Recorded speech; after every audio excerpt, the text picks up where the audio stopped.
සුබ දවසක් ඔබ සියලු දෙනාටම. අපි අද පෙරටුගාමි සමාජවාදී පක්ෂය ලෙස මේ මාධ්‍ය හමුව කැඳවන්න විශේෂයෙන්ම තීරණය කරේ මේ වෙනකොට ඛනිජ තෙල් සම්බන්ධ බරපතල අර්බුදයක් ඇති වෙලා තියෙනවා. ඛනිජ තෙල් අර්බුදය දෙආකාරයි. එක පැත්තකින් ඛනිජ තෙල් මිල ජනතාවට දරන්න බැරි විදිහට ඉහළ ගිහිල්ලා තියෙනවා. ඒ අතර ඛනිජ තෙල් හිඟයක් නැවත ඇතිවෙමින් තියෙනවා. දැන් කලින් ඛනිජ තෙල් හිඟයක් ඇවිල්ලා තෙල් සම්බන්ධ පෝලිං ඇති වෙද්දී ආණ්ඩුව QR කෝඩ් එකක් හඳුන්වලා දුන්නා කියලා ලොකු පුරසාරමක් කියමින් හිටියා ප්‍රශ්න ඉවරයි කියලා. දැන් වෙලා තියෙන්නේ දැන් QR කෝඩ් එක තිබියදීම තෙල් පෝලිං ඇති වෙලා තියෙනවා, තෙල් හිඟේ ඇවිල්ලා තියෙනවා. දැන් QR කෝඩ් එක තිබ්බට තෙල් නැහැ. ගොඩක් අය කියන්නේ QR එකේ දැන් R නැහැ, Q ඉතුරු වෙලා තියෙනවා කියලා. Q එකේ ඉන්න වෙලා තියෙනවා තෙල් ගන්න. එතකොට මේ අතර දැන් මේ තෙල් මිල ඉහළ යාමත් එක්කම සම්බන්ධ ඊටාම බරපතල ප්‍රශ්න ගණනාවක් උද්ගත වෙමින් තියෙනවා ඛනිජ තෙල් නීතිගත සංස්ථාව ඇතුලේ මේ සම්බන්ධ මේ ඛනිජ තෙල් මිල අධික ලෙස ඉහළ යාම තෙල් සංස්ථාව පාඩුයි කියලා පෞද්ගලීකරණය කරන්න යන එක මේ සියල්ල පිටිපස්සේ හැංගිලා තියෙන රහස් ප්‍රමාණයක් තියෙනවා. ඒ තියෙන තොරතුරු ගණනාවක් අතරින් එක තොරතුරක් පමණක් අද අපි මේ මාධ්‍ය හමුවේදී ඉදිරිපත් කරන්න බලාපොරොත්තු වෙනවා. ඒකට සම්බන්ධ වෙලා තියෙන්නේ රුපියල් කෝටි 600ක පමණ අති දැවැන්ත අලාභයක් සංස්ථාවට සිදුවන ආකාරයේ අමනෝච්ච තීරණ ප්‍රමාණයක් අරන් තියෙනවා. ඒ තීරණ වලට නිශ්චිතවම ඒ තීරණ වලට සම්බන්ධයි දේශපාලඥයෝ, වගකීතු ඇමතිවරු සහ මේ ඛනිජ තෙල් නීතිගත සංස්ථාවේ ඉහළ නිලධාරීන්. සාමාන්‍යයෙන් සංස්ථාව තෙල් බෙදා හරින්නන්ට, ඒ කියන්නේ තෙල් පිරවුම් හල් වලට ඩීලර්ස්ලට කමිෂන් එකක් දෙනවා. ඒ අය සඳහා යම් වට්ටමක් කමිෂන් එකක් ලබා දෙනවා. කලින් 2019 වෙනකොටත් මේක තිබුණේ තෙල් ලීටරයක් සඳහා 100ට 2.5ක් විදිහට. උදාහරණයක් විදිහට අපි ඒ කාලේ වෙනකොට 92 වර්ගයේ පෙට්‍රල් ලීටරයක මිල තිබුණ රුපියල් 117ක්. එතකොට පෙට්‍රල් බෙදා හරින්නාට ඒ ෂෙඩ් එකට, ඒ පිරවුම් හලට රුපියල් 117න් 102.5ක්. ඒ කියන්නේ දල වශයෙන් ගත්තොත් රුපියල් 2.92ක් වගේ එක ලීටරයකට කමිෂන් එකක් දුන්නා. ඊට පස්සේ මේ තෙල් පිරවුම් හල් හිමියන් විසින් ඉල්ලා සිටියා මේ 102.5 කමිෂන් එක ප්‍රමාණවත් නැහැ කියලා. ඒ අනුව 2019 ජුලි මාසයේ 30 වෙනිදා සිට මේකේ මිල ඉහළ නැංවීමක් කරා. අධ්‍යක්ෂක මණ්ඩල පත්‍රිකා අංක 5 ඇල ඉරක් 12.31 කියන අංකයේ යටතේ වන අධ්‍යක්ෂක මණ්ඩල පත්‍රිකාවෙන් මේක 103ක් කරා. 103ක් කරද්දී එවකට අපි 92 පෙට්‍රල් උදාහරණයකට ගත්තොත් එහෙම 92 වර්ගයේ පෙට්‍රල් ලීටරයක් තිබුණ රුපියල් 117ට කලින් රුපියල් 2.92ක් තමයි හම්බුනේ. නමුත් රුපියල් 3.50ක් වගේ හම්බුණා මේ කමිෂන් එක ඉහළ නැංවීමෙන් පස්සේ. හැබැයි මේ කමිෂන් එකේ තියෙනවා දැන් තෙල් මිල ඉහළ යනකොට ඉහළ යන ප්‍රමාණයට 100ට ගන්න වැඩි කරන්නේ නැහැ. ඒ වැඩි කරන්නේ නැති හේතුව තමයි මේක ලබා දෙන්නේ දැන් තෙල් මිල ඉහළ ගියාට ඉන්ධන පිරවුම් හලේ තෙල් ගැසීම සඳහා දෙන කමිෂන් එක කියන එකේ යම් සීමාවක් තිබිය යුතුයි. ඒ නිසා මේකේ හැමතිස්සෙම උපරිම මිලක් නම් කරනවා. ඒ වගේම තෙල් මිල පහත යනකොට අසීමිත ලෙස මේ කමිෂන් එක පහත දාන්න බෑ. මොකද මේකේ මෙහෙයුම් වියදම් ප්‍රමාණයක් තියෙන ඕනම තෙල් පිරවුම් හලක. ඒ නිසා කමිෂන් එකේ අවම මට්ටමක් තියෙනවා. එතකොට සාමාන්‍යයෙන් මේකට අපි කියන්නේ අපර් කැප් එක සහ ලෝවර් කැප් එක කියලා. එතකොට තෙල් මිල කොතරම් ඉහළ ගියත් මෙන්න මේ අහවල් ගාන තමයි කමිෂන් එකේ උපරිම ගාන. තෙල් මිල කොච්චර පහත ගියත් මෙන්න මේ අවම ගාන තමයි තෙල් මිලේ අවම මේ කමිෂන් එකේ අවම මිල කියලා ලෝවර් කැප් අපර් කැප් කියලා නිර්දේශයක් කරනවා. එතකොට මේ අමාත්‍ය මණ්ඩල පත්‍රිකාවේ එදා දවසේ ගහපු අමාත්‍ය මණ්ඩල පත්‍රිකාවේ අධ්‍යක්ෂක මණ්ඩල පත්‍රිකාවේ මේ තෙල් සංස්ථාවේ අධ්‍යක්ෂක මණ්ඩල පත්‍රිකාව 2019 ජුලි 30 දිනදී ඒකේ 103ක් කරද්දී කමිෂන් එක අපර් කැප් එකක් සහ ලෝවර් කැප් එකක් නම් කරලා තියෙනවා. දැන් මේකේ තියෙන විදිහට අපර් කැප් එක තියෙන්නේ 92 වර්ගයේ පෙට්‍රල් ලීටරයක් ගත්තොත් එහෙම අපර් කැප් එක 167යි ලෝවර් කැප් එක 117යි. ඒකෙන් අදහස් වෙන්නේ රුපියල් 117න් 103ක් තමයි ගෙවන අඩුම ගාන. තෙල් මිල කොච්චර වැඩි වුණත් 167කින් 103 තමයි ගෙවන වැඩිම ගාන.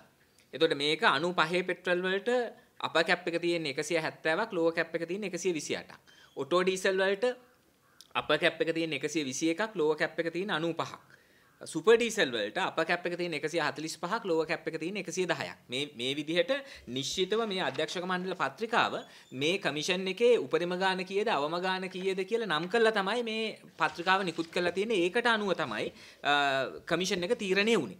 මේකේ වෙනසක් වෙන්න පටන් ගත්තා 2021 ජුනි 21 වෙනිදා ඉන්ධන මිල සංශෝධනයක් සිද්ධ වුණා.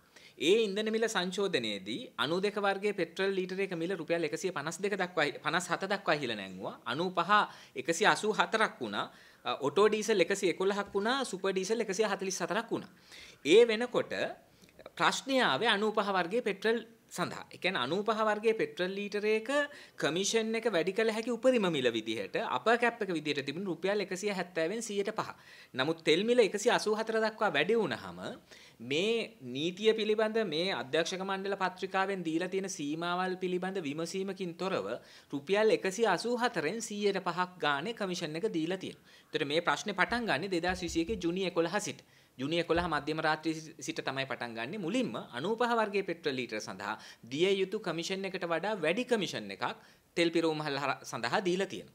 ඊට පස්සේ මේක තවත් වෙනස් වුණා 2021 දෙසැම්බර් මාසේ නැවත මිල වැඩි වෙද්දී. අපි උදාහරණයකට ගත්තොත් එහෙම අර 95 වර්ගයේ පෙට්‍රල් ලීටරයකට දෙන්න පුළුවන් උපරිමයේ තියෙන රුපියල් 5.10යි. නමුත් රුපියල් 5.52ක් ගානේ ගෙවලා තියෙනවා පිරවුම්හල් වලට. එතකොට මේකේ ප්‍රශ්නේ තියෙන්නේ මේ ඉන්න ලොක්කෝ ඔක්කොටම ඇමතිවරුන්ගේ සිට සියලු දෙනාට ෂෙඩ් අයිති. ඒ නිසා මේ නීතිය ක්‍රියාවේ යොදවද්දී පිරවුම්හල් වලට වාසිදායක විදිහට තමයි මේක කරලා තියෙන්නේ. මේක තවත් වෙනස් වුණා 2021 දෙසැම්බර් මාසේ නැවත වතාවක් ඉන්ධන මිල වැඩි වෙච්ච අවස්ථාව. එතකොට 92 වර්ගයේ පෙට්‍රල් ලීටරයක් රුපියල් 177 දක්වා ගියා. හැබැයි අපර් කැප් එක තිබුණේ 167. 95 වර්ගයේ පෙට්‍රල් ලීටරයක් රුපියල් 207 දක්වා ගියා. අපර් කැප් එක තිබුණේ 170ට. එහෙනම් 170න් 105ක් තමයි දෙන්න ඕනේ. නමුත් 207න් 170ක් 103ක් ගෙවුවා. ඊට පස්සේ ඔටෝ ඩීසල් වල රුපියල් 121යි ප්‍රශ්නයක් නැහැ. 121 උනේ අපේ කැප් එකත් 121. සුපර් ඩීසල් වල ප්‍රශ්නයක් නැහැ. සුපර් ඩීසල් වල 159ක් වුණා මිල අපර් කැප් එක තිබුණේ 145. එතකොට මෙන්න මේකෙදි උනේ මේ අපර් කැප් එක නොසලකා කමිෂන් එක වැඩි කරගෙන ගියා. ඉන්ධන මිල වැඩි වෙද්දි කමිෂන් එක වැඩි කරගෙන ගියා. මේ විදිහට කිසිදු විමසිල්ලකින් තොරව 2022 ජනවාරි 18 දක්වා කමිෂන් එක ਵਿਚාරයෙන් තොරව වැඩි කරගෙන ගියා. එතකොට මේ නීතියට පටහැනිව මේ 2019 ජූලි මාසේ 30 වෙනිදා නිකුත් කරපු අධ්‍යක්ෂක මණ්ඩලයේ ඒ නිවේදනයට පටහැනිව මේක වැඩි කරගෙන ගියා.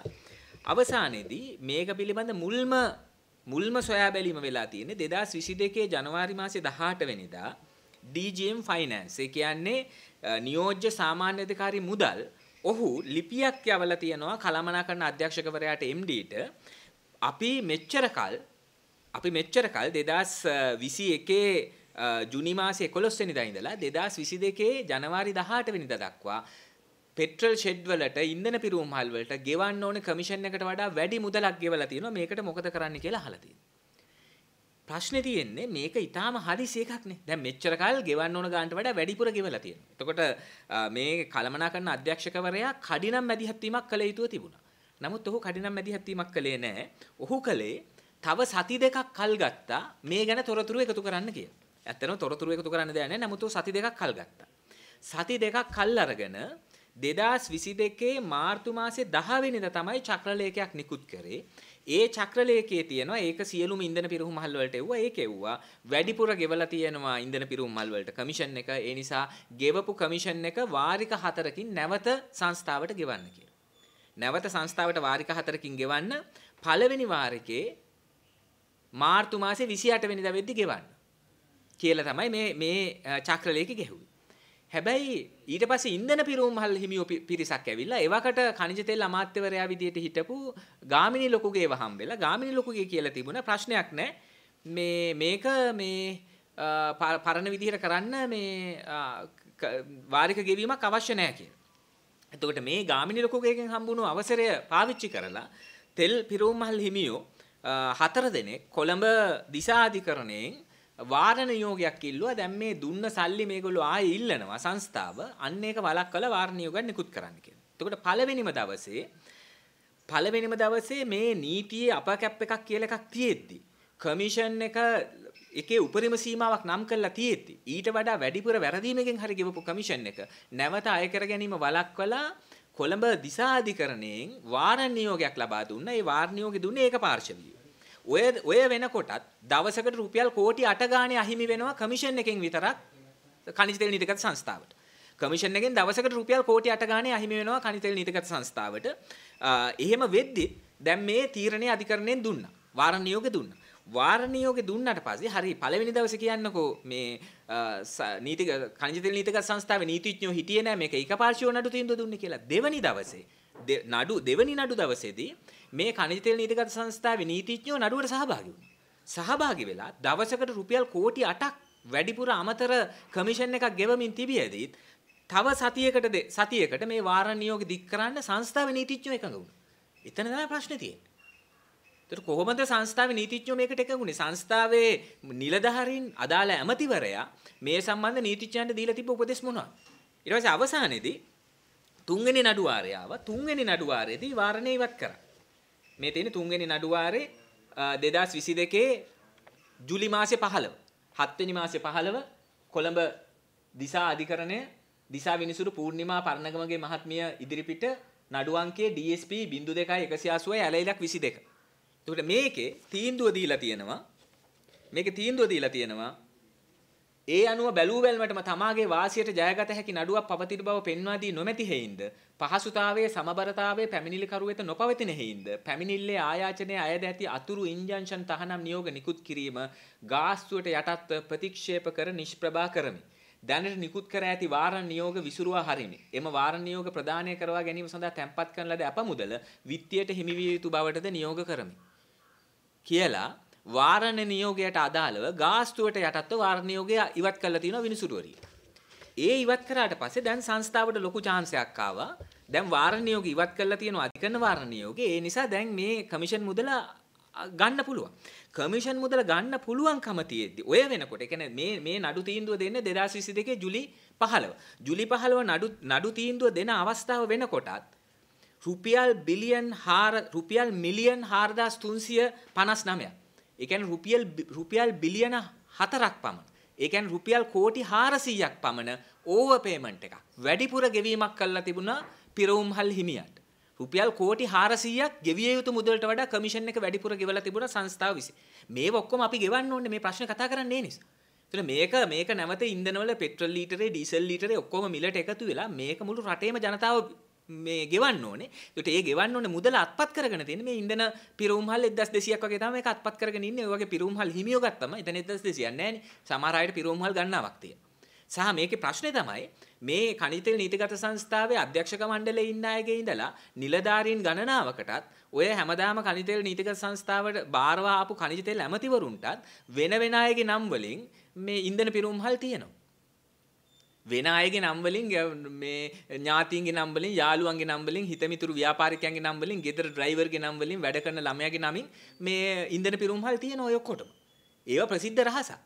එතකොට khනිජ තෙල් ඇමතිවරයා හිටපු කෙනා එයා සතුව තියෙන ඉන්ධන පිරවුම්හල් ගැන ඔක්කොමලා දන්නවා.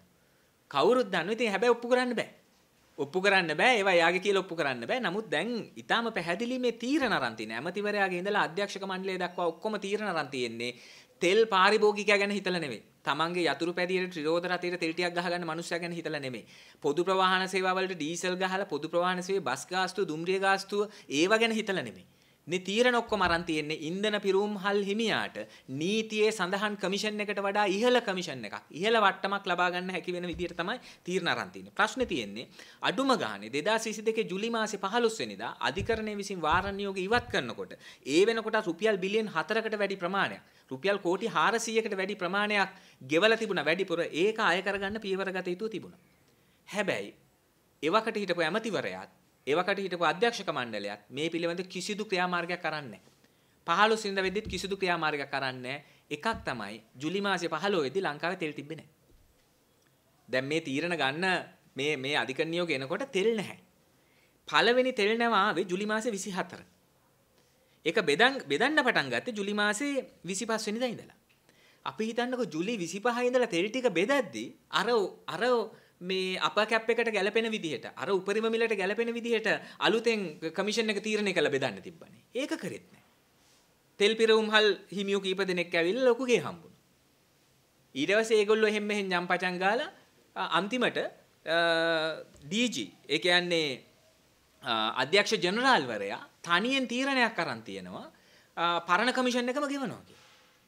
ඒ තීරණය ගන්නේ අධිකරණයෙන් වාරණ නියෝග ඉවත් කරලා කමිෂන් එක උපරිම මිලකට යටත් කරන්න කියලා තියෙද්දි. ඒ තීරණය ගන්නේ අධ්‍යක්ෂක මණ්ඩලය රැස් කරන්නේ නැතුව. අධ්‍යක්ෂක මණ්ඩල තීරණයක් නැතුව ඔය අතරතුර කාර්යයේදී ඔය ජුලි 15 ඒ අතර ගෙවිච්ච කාලේදී අධ්‍යක්ෂක මණ්ඩලය 4 සැරයක් එකතු වෙලා තියෙනවා. ඒ 4 සැරෙන් එක සැරයකවත් DG මේ ඩිරෙක්ටර් ජෙනරාල් වරයා ඔහු මේ සම්බන්ධ මේ අධ්‍යක්ෂක මණ්ඩලයෙන් විමසීමක් කළා අධ්‍යක්ෂක මණ්ඩලයේ අනුමැතියක් අරගෙන නැහැ. එතකොට එහෙම අධ්‍යක්ෂක මණ්ඩලයෙන් අනුමැතියක් අරගෙන නැහැ කියලා 2022 අගෝස්තු මාසේ 4 වෙනිදා නිකුත් කරපු මේ ජාතික විගණන කාර්යාලයෙන් නිකුත් කරපු වාර්තාවේ තියෙනවා. මේ වාර්තාව මේක උඩම සඳහන් කරලා තියෙනවා මේක තොරතුරු විමසීමක් වන අතර විගණන වාර්තාවක් නොවේ කියලා. මේක මේ වාර්තාවේ සම්පූර්ණ DGAS අනුලසිරි කියලා නියෝජ්‍ය විගණකාධිපතිවරයෙක් තමයි අත්සනින් තමයි මේක නිකුත් කරලා තියෙන්නේ. මේකේ සියලු තොරතුරු තියෙනවා. මේකේ තියෙන විදිහට මේ අධිකරණ නියෝගය ආවට පස්සේ මේ විදිහට තමයි මේගොල්ලෝ හැසිරලා තියෙන්නේ. 2022 ජූලි 26 වෙනිදායි 29 වෙනිදායි අතර කාලේ විතරක් අමතරව ගෙවපු වැඩිපුර ගෙවපු මුදල තියෙනවා රුපියල් මිලියන් 224.16. ඒ කියන්නේ පොදුවේ ගත්තොත් එimhe රුපියල් කෝටි 22ක් විතර ඒ දවස් තුනටත් වැඩිපුර ගෙවලා තියෙනවා මේ ඉන්ධන පිරවුම් මහල් ටිකට. දැන් ප්‍රශ්නේ තියෙන්නේ මේකෙන් පැනනගෙන ප්‍රශ්න ගණනාවක් තියෙනවා. එකක් තමයි මේ බර මුළුමනින් උහුලන්න වෙන්නේ පාරිභෝගිකයන්ට. ඒක නිශ්චිතව තියෙනවා මේ විගණන වාර්තාවේ. මේ විගණන වාර්තාවේ නිශ්චිතව ඒක සඳහන් වෙලා තියෙනවා. ඔවුන් කියන විදිහට 92 වර්ගයේ පෙට්‍රල් ලීටරයක රුපියල් 9.17ක් මේ අමතර කමිෂන් එක එකතු වෙලා තියෙනවා හැම පෙට්‍රල් ලීටරයකටම. මේ කමිෂන් එකේ වැඩිපුර මුදල ගෙවන්නේ නැතුව නීතියට අදාළ මුදල ගෙවනවා නම් පෙට්‍රල් ලීටරයක මිල රුපියල් 9.17කින් අඩු වෙනවා. ඊට අමතරව අර වාෂ්පීකරණ අලාභය කියන එකේ වැඩි කරලා තියෙන ගාණත් සැලකුවට පස්සේ රුපියල් 10.78කින් 92 පෙට්‍රල් ලීටර එක මිල අඩු කරන්න පුළුවන්. මේ හොරකම නැවැත්තුවොත් එහෙම මේ වංචාව මේ මගඩිය නැවැත්තුවොත් එහෙම 92 වර්ගයේ පෙට්‍රල් ලීටර එක මිල රුපියල් 10.78කින් අඩු කරන්න පුළුවන්. 95 වර්ගයේ පෙට්‍රල් ලීටර එක මිල රුපියල් 12.95කින් අඩු කරන්න පුළුවන්.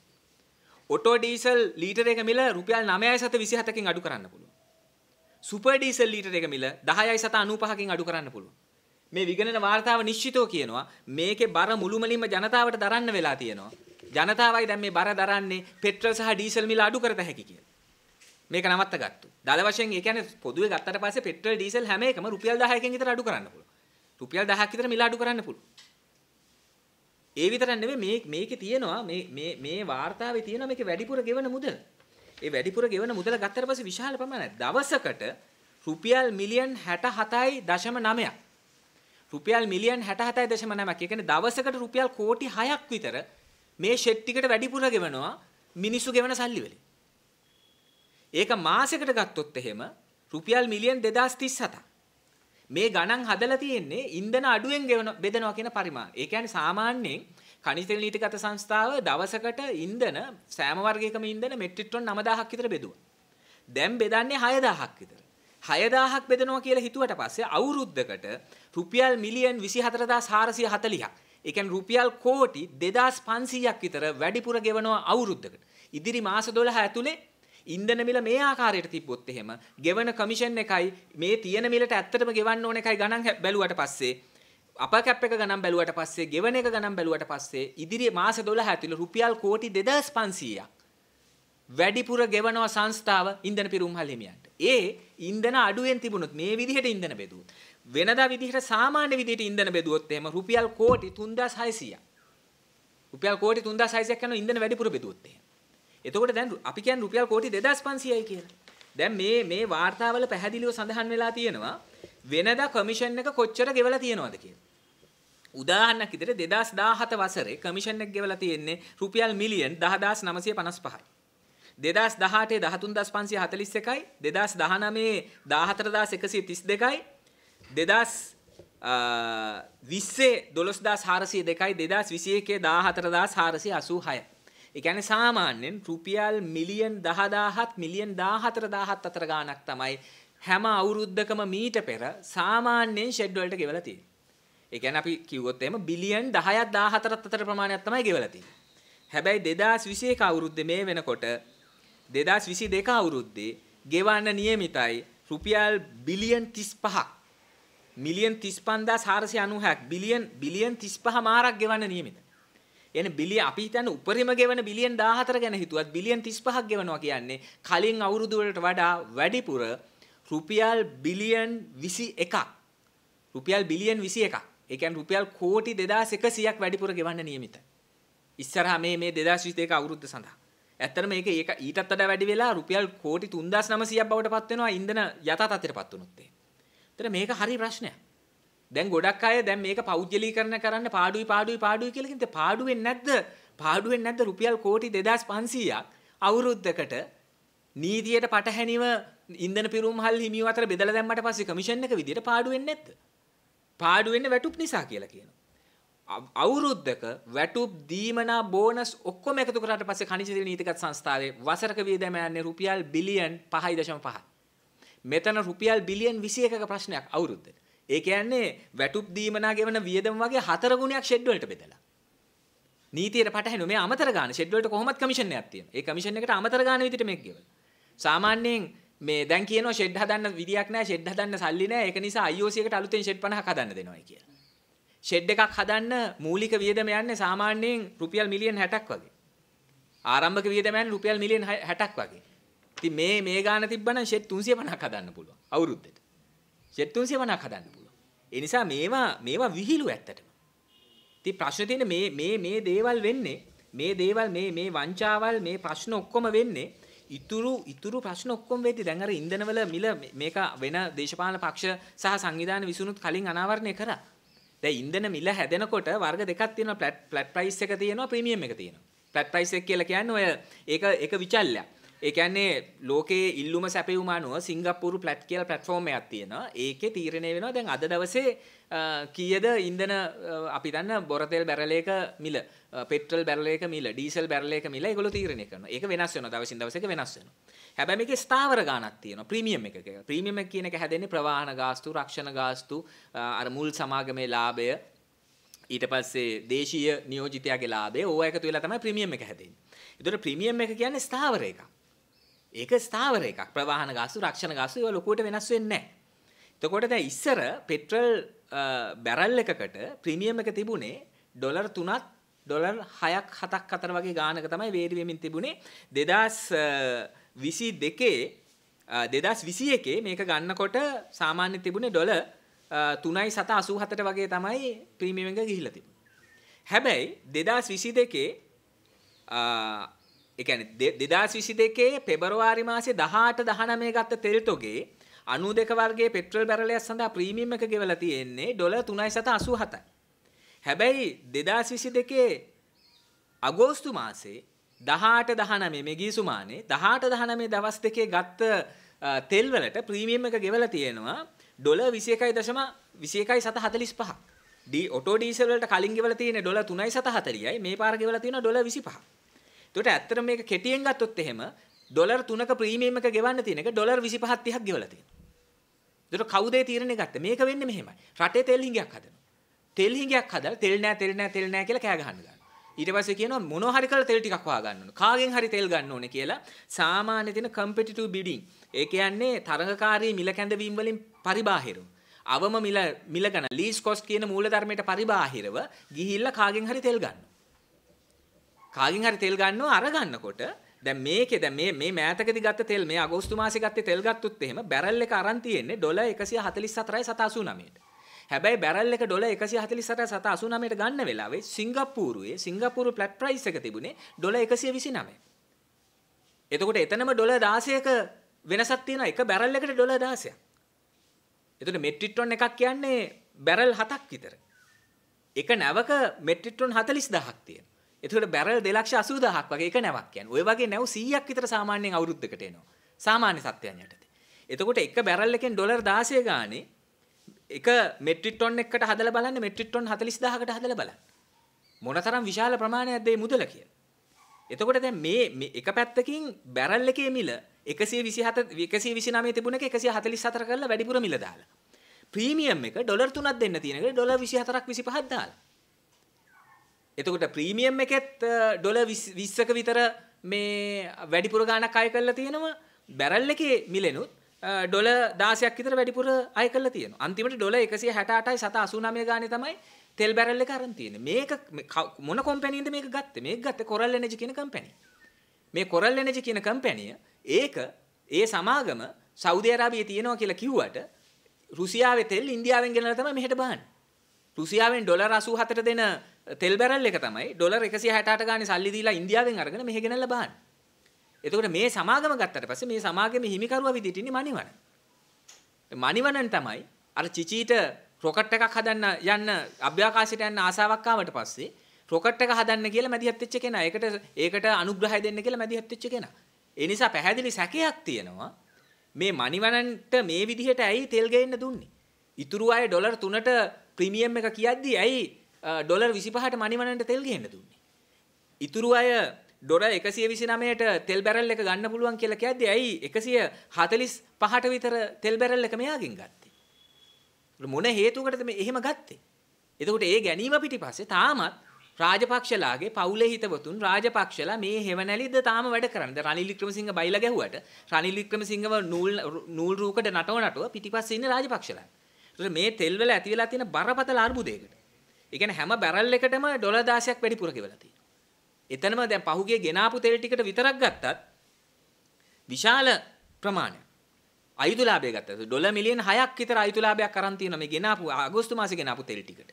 තව ඩොලර් මිලියන් 10ක් විතර අරන් තියෙනවා අර බැරල් එකේ මිල වැඩිපුර දාලා.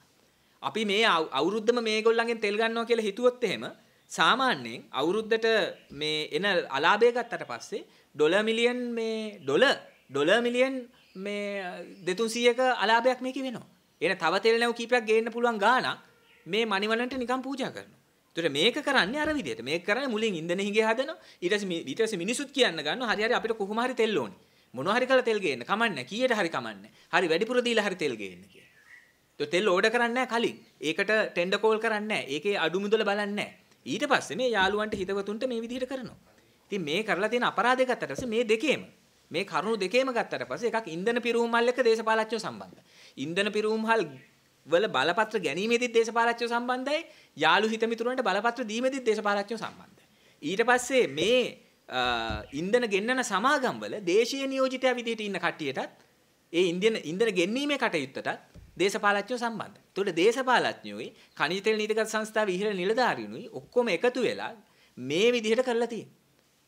ඒතකොට ගත්තට පස්සේ මේ අගෝස්තු මාසේ විතරක් ඩොලර් මිලියන් 15ක 16ක අලාභයක් කරලා තියෙනවා. ඩොලර් මිලියන් 15ක් 16ක් කියලා කියන්නේ ඕක 350න් වැඩි කරාට පස්සේ මේ ඩොලර් මේ රුපියල් වලින් ගත්තට පස්සේ රුපියල් මිලියන් මේ 430ක් විතර. රුපියල් මිලියන් 430ක විතර එතන අලාභයක්. ඒ කියන්නේ කෝටි 43ක් විතර. ඒ අතර දවසට රුපියල් කෝටි 8 ගානේ ෂෙඩ් වලට නිකන් බෙදෙනවා. දවසට රුපියල් කෝටි 8 ගානේ. මේ විගණන වාර්තාවේ තියෙන විදිහට. ඉතින් මේ විදිහට මේ අවුරුද්ද ඉවර වෙද්දී රුපියල් කෝටි 250ක් කාබාසිනියා කරන්න නියමිතව තියෙනවා. දැන් මේ ප්‍රශ්නය හරිම නිශ්චිතයි. දැන් මේක ඔක්කොම පටවලා තියෙනවා පොදු ජනතාව උඩ. දැන් ජනතාවට පෙට්‍රලුයි ඩීසලුයි භූමි තෙල් මිල රුපියල් 87 ඉඳලා 340ට නැග්ගුවා එක විට. ඊට පස්සේ කියනවා පාඩුවට දෙන්න බෑ කියලා. පාඩු වෙන්නේ කොහොමද? පාඩු වෙන්නේ මෙහෙම. දැන් කලිනුත් ඇහුවනේ IOC එක ලාභ ලබද්දි සිපෙට්කෝ එක පාඩු වෙන්නේ කොහොමද? පාඩු වෙන්නේ මේවා කරලා. දැන් කියන්නේ යනවා පාඩු වෙලා තියෙන සේවකයන්ට පඩි ගෙවන නිසා දැන් මේවා ප්‍රයිවටයිස් කරලා දාන්න ඕනේ. මෙතන ප්‍රශ්නේ තියෙන අයිතිය පිළිබඳ ප්‍රශ්න නෙමෙයි. අයිතිය රජයේද අයිතිය පෞද්ගලිකද කියන එක නෙමෙයි මෙතන තියෙන ප්‍රශ්නේ. මෙතන තියෙන ප්‍රශ්නේ තමයි දේශපාලඥයන්ට ඇත්තටම දැන් සේවක පඩි නඩි ගැන කියද්දී ඔය අධික වැටුප් ගන්න කට්ටිය පත් කරේ කවුද? ඒක කරේ දේශපාලඥයෝ. ඔය සංස්ථා සභාපතිලා අර මේ පත් කරේ කවුද? ඒ දේශපාලඥයෝ. එතකොට අන්තිමට මේකේ මුළු වැරද්ද ඒගොල්ලෝ අතේ තියාගෙන සම්පූර්ණ බර පටවන්න යනවා පොදු ජනතාව මත මේ தත්ත්වයට විරුද්ධ වෙන්න ඕනේ. අපි ජනතාවගෙන් ඉල්ලනවා මේ දැන් ඇවිල්ලා තියෙන තෙල් හිඟය දැරිය නොහැකි මට්ටමට තෙල් මිල වැඩිවීමත් එක්ක බැඳිලා සියලුම භාණ්ඩවල ප්‍රවාහන ගාස්තුවක් අන්තර්ගත නිසා තෙල් මිල වැඩිවීමත් එක්ක සියලුම භාණ්ඩවල මිල වැඩි වෙනවා. පොදුවේ බස් ගාස්තු දුම්රිය ගාස්තු වැඩි වෙනවා. මිනිසුන්ගේ ජීවන වියදම් වැඩි වෙනවා. එතකොට මේ වෙනකොට ලංකාවේ ඉන්නේ ළමා මන්ද පෝෂණය අතින් ලෝකේ 6 වෙනි තැනට වැටිලා කියලා යුනිසෙෆ් ආයතනය කියනවා. දකුණු ආසියාවේ ළමා මන්ද පෝෂණයෙන් දෙවෙනි තැනට වැටලා තියෙන්නේ. උද්දමනයේ වේගය අතින් ගත්තට පස්සේ ලෝකයේ උද්දමන අනුපාතිකයේ වැඩිම රටවල් පහ ඇතුලේ දැන් ලංකාව ඉන්නේ. ඒකට ලංකාවේ ජනතාවට මේ තරම් විනාශයක් වෙලා තියෙද්දි මේ විදිහට වංචා කරපු මේ විදිහට තමන්ගේ ෂෙඩ් වලට තමන්ගේ හැන්දෙන් මේ විදිහට බෙදාගත්ත දේශපාලන අන්තේවාසිකයන්ට ඔඩොක්කු කුක්කන්ට ඇතිතරම් ප්‍රීමියම් එක හරහා සහ බැරල් එකේ මිල හරහා මංකොල්ල කන්න ඉඩ දුන්න මේ සියලු දෙනා සම්බන්ධ ජනතා අධිකරණයක් හරහා තීන්දුවක් ගත යුතුයි. මේ සියලු දෙනා සම්බන්ධ ජනතා අධිකරණයක් කරා තීන්දුව ගත යුතුයි. ඒ නිසා කාංචන ඇවිල්ලා වෙන වෙන බයිලග ගහින් නැතුව එක එක බොරු කතා කී ඉන්නේ නැතුව මේ ප්‍රශ්න සම්බන්ධයෙන් මොකද්ද කරන්නේ මොනවද දැන්ට නිකුත් වෙලා තියෙන විමර්ශන දැන් මේ විගණන අංශ වලින් විගණන වාර්තාවක් ජාතික විගණන කාර්යාලයෙන් විගණන වාර්තාවක් නිකුත් කරලා තියෙනවා. මේ වාර්තාව සම්බන්ධ මොකද්ද ස්ථාවරය මේ අයිතු කටයුතු වලට සම්බන්ධ දේශපාලඥයෝ සහ නිලධාරීන්ට එරෙහිව මොනවද කැඳවලා තියෙන විමර්ශන මේවා ගැන උත්තර දෙන්න ඕනේ. ඒ කිසි දෙයකට උත්තර නොදී වෙන බයිලා ගහලා වැඩක් නැහැ. ඒක නිසා මේ ප්‍රශ්නය සම්බන්ධ අපි ජනතාවගෙන් ඉල්ලනවා මේ ජනතාවගේ ජීවන තත්ත්වයන් විනාශ කරන දේශපාලඥයන්ගේ සහ රාජ්‍ය නිලධාරීන්ගේ මේ මැදිහත් වීමට එරෙහිව පුළුල් සංවිධානය වීමක් පුළුල් මත ගොඩ නැගීමක් සමග පෙරට එන්න කියලා.